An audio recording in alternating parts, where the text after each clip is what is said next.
Olá, bem-vindo ao nosso primeiro episódio do podcast Na Frequência da Mente. Hoje nós vamos falar sobre a psicologia comunitária e como o psicólogo social vai atuar. Será que ele atua só em empresas, escolas ou hospitais? Fique até o final e venha descobrir! O psicólogo social ele não estuda apenas o indivíduo isolado, e sim como ele vai se relacionar com a comunidade, com as instituições e as transformações sociais. É uma área que vai muito além da clínica tradicional. E para enriquecer a nossa conversa, eu trouxe uma convidada muito especial, a professora universitária Daniele Almeida. Ela é uma psicóloga social com experiência em diferentes áreas da atuação. Quero agradecer o convite. Para mim é um prazer enorme poder falar sobre a psicologia social e que seja um bom diálogo aqui para nós, né? E vai ser!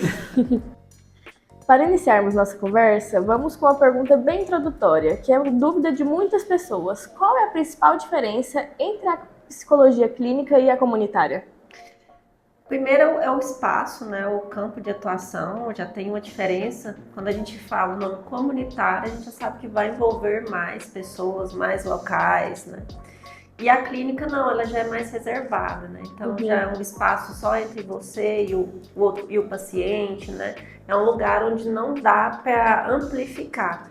Então a comunitária ela já parte muito disso, né? Ela vai explorar mais esse campo. A comunidade, né? O coletivo, né? Toda essa parte que vai abranger também o social que é inserido. Então só aí a gente já tem essa diferença, né? Então a clínica ela é um pouco mais individual e a comunitária ela já entre várias pessoas, várias comunidades, diferentes culturas. Né? Então a gente sempre tem que imaginar que é um lugar que tem uma maior expansão, mais pessoas, né? Diferentemente da clínica. Aproveitando, o psicólogo comunitário ele está muito presente nas políticas públicas, né? Exato, porque a psicologia ela é política, né? E quando a gente não entender que a psicologia ela é política, a gente ainda vai ter muito que dialogar com relação a isso. Mas ela está inserida na política, ela tem um contexto social ali, histórico, né? Sim. Quando a psicologia ela é então reconhecida, né, em 1962, a gente logo tem a ditadura, que exclui a psicologia social, né? E aí a psicologia ela vira realmente uma psicologia de elite, que é mais que o controle, né? Controle de comportamento, e a gente sabe como que funciona a ditadura. E a psicologia social ela é excluída, porque como? Que vai poder, né? Você não vai poder dizer a sua opinião, o que você pensa. Então ela foi esquecida por muito tempo. E agora, né, quando acabou a ditadura e que consolidou o governo democrático, começaram a voltar a discutir sobre psicologia social. Mas ainda é um campo, né, como você disse, ela é política, né? Então a gente precisa adentrar mais nesses espaços. E é algo que todos deveriam saber, né? E também como usufruir dessa psicologia comunitária e social, porque muita gente não sabe, nunca fez uma psicoterapia, porque ainda hoje, infelizmente, é algo muito elitizado. Elitizado. E não deixou de ser. Porque quando a gente volta lá na história, Maria, ela sempre foi muito elitista e ela ainda é elitista. E é isso que a gente tem que perguntar, porque por mais que tenha projetos, por mais que tenha essa pegada social, de fato ela ainda está sendo elitizada ou não? Quando a gente olha e vê o acesso, a gente entende que ela ainda é muito elitizada, né? Tem muitos espaços que ainda não entenderam a importância da psicologia. Sim. Então, talvez a maior dificuldade de entrar nesses espaços sociais seja isso, né? Quando você faz terapia, quando você conhece o trabalho da psicologia, isso é favorável para o ser humano em si, mas e para os outros que estão no comando? Ainda tem muitos preconceitos, né? Também. Em cima da psicologia. De que maneira você acha que o psicólogo social pode ajudar a preservar as identidades culturais e combater a discriminação, que é algo muito atual? Sim. E essa questão da discriminação é bom a gente pontuar porque ela precisa ser vista de uma maneira muito mais profunda do que ela é falada. Porque entra muito dentro da sua vida, como que foi o modelo ali que você se desenvolveu. Em questão de criação, né? A criação, né? Isso faz toda a diferença. Mas quando a gente pensa, né, que a psicologia social, um dos pontos importantes é justamente valorizar os espaços coletivos, a participação do cidadão, então a gente tem que pensar muito, né, aonde esses cidadãos estão inseridos, como eles estão ali dentro do coletivo, dentro da cultura deles, fazer uma análise, discutir melhor sobre tudo, né, tudo que envolve ali, e a partir disso entender por que determinados grupos são racistas, são misóginos, têm um preconceito ali latente e que não tem vergonha nenhuma de demonstrar. Então a gente adentra nesses espaços para a gente entender o porquê que isso se replica. É igual quando você vai falar de algum assunto, né, em algum lugar sobre discriminação, sobre preconceito. Você tá ali falando com aquele indivíduo, mas e o fora dali? Como que é na casa dele, como que é a estrutura, o que ele escuta dos pais, o que a família mesmo reforça. Então, como eu disse, é algo que a gente precisa debater e a gente falar muito, porque o coletivo, ele vai influenciar de diversas formas. Falando sobre, igual a senhora falou sobre pessoas com preconceito, é muito realmente um fator também de criação, do meio que a pessoa foi criada, que ela viveu, porque ninguém nasce pensando daquela forma ou pensando da forma que a gente pensa. É muito todo o contexto ali, né, que a pessoa está vivendo. E por isso que a psicologia, ela vai dialogar muito com a educação, porque o caminho é estudar. E aí é uma questão que o próprio Paulo Freire fala, né? O sonho do oprimido é ser o opressor. Então, quando a gente entra dentro desses espaços e a gente entende que isso realmente é uma vontade, então nós estamos percebendo que a gente ainda não está realmente estudando e falando sobre o que tem que ser dito. Sim, com toda certeza. Aproveitando o gancho da pergunta anterior, quais são os impactos dos determinantes sociais, como a pobreza e a desigualdade, na saúde mental das comunidades? Como profissional, né, atuando aí há alguns anos, é o impacto que a gente vê diariamente. Quando a gente pensa em psicologia comunitária, a gente tem que, como a gente falou no início, né, ela vai sair de contraponto ao modelo que a gente tem da clínica. Quer dizer, se ela é comunitária, ela precisa ir para os espaços que são espaços que vão defender a saúde comunitária, defender a cidadania. Então, a psicologia social, ela parte dessas desigualdades. E aí a gente tem que imaginar que a pobreza é um fator importantíssimo para a saúde mental.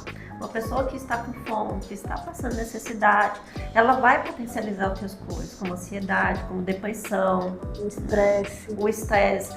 Na escola, por exemplo, é uma manifestação muito grande, é um espaço muito, né, social, e que a gente percebe muito isso, né? A criança, às vezes, ela está com fome, não é porque ela tem TDAH ou porque ela tem alguma questão patológica, é porque a fome, ela traz diversos fatores, né?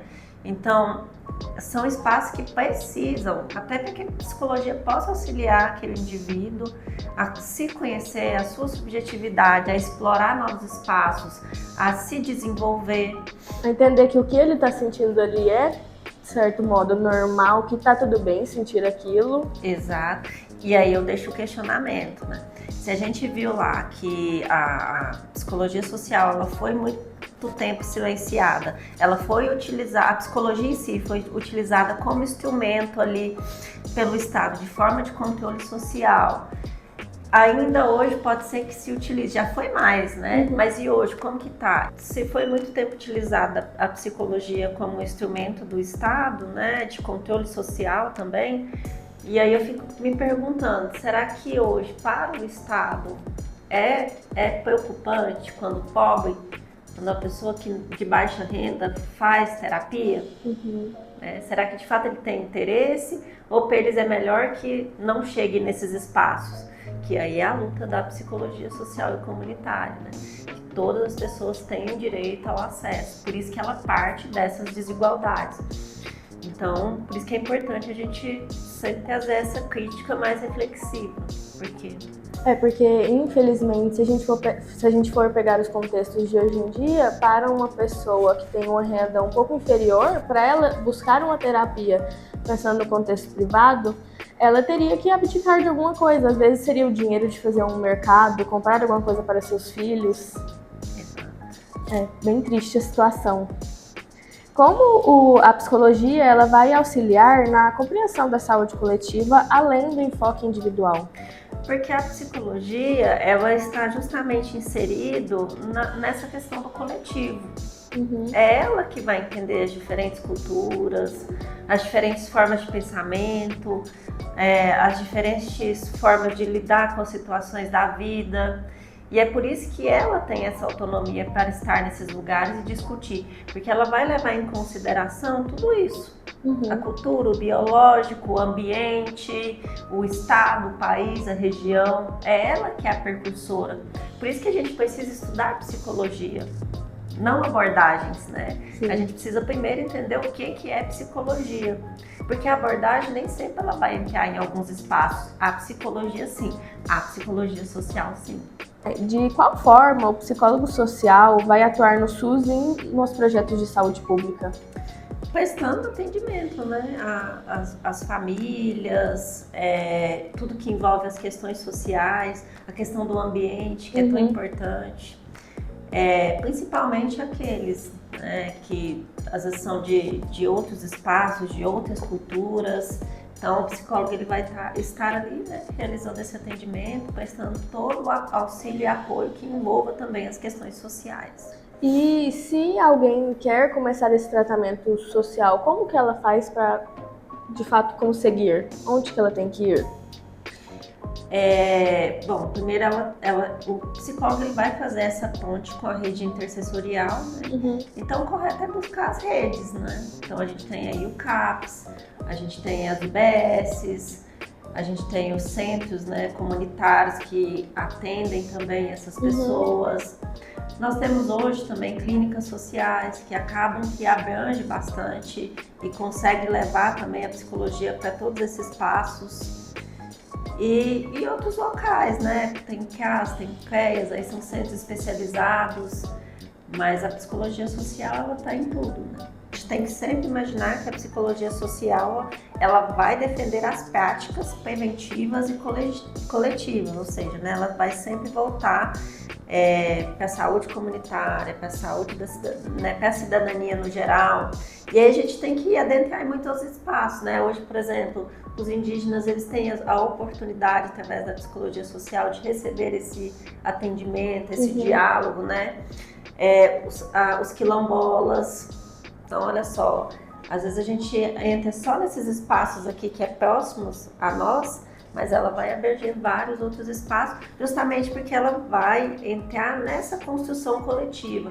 Então, um dos pontos importantes da psicologia social é envolver a cultura, é o escutar sobre aquela cultura e dialogar com esses diversos espaços. Sem nenhum preconceito. Sem nenhum preconceito. E aí o profissional, né, da própria psicologia tem que fazer a sua terapia individual, tem que entender muito de psicologia social. Como a gente falou no início, ela difere desse modelo clínico tradicional justamente por isso. Então, o que nós vamos encontrar lá é uma realidade totalmente diferente da que entra dentro do nosso consultório. Hoje nós vimos que o psicólogo social vai atuar em múltiplos espaços. O foco está sempre em compreender as relações sociais e como elas vão influenciar os indivíduos e como é possível promover a transformação social. A psicologia social nos mostra que não existe o indivíduo sem a sociedade e que compreender essa relação é fundamental para promover as mudanças mais justas e humanas. Eu quero agradecer a nossa convidada que tirou um tempo do seu dia para estar aqui conosco falando um pouco sobre a psicologia comunitária social. Muito obrigada por ter topado participar do nosso primeiro episódio do podcast. Foi um prazer ter aqui esse momento de troca com você.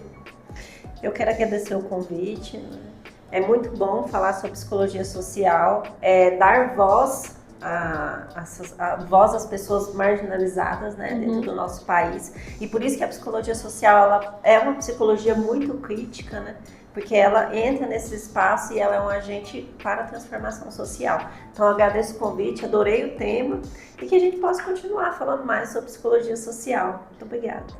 Com toda certeza. Um beijo e até o próximo episódio!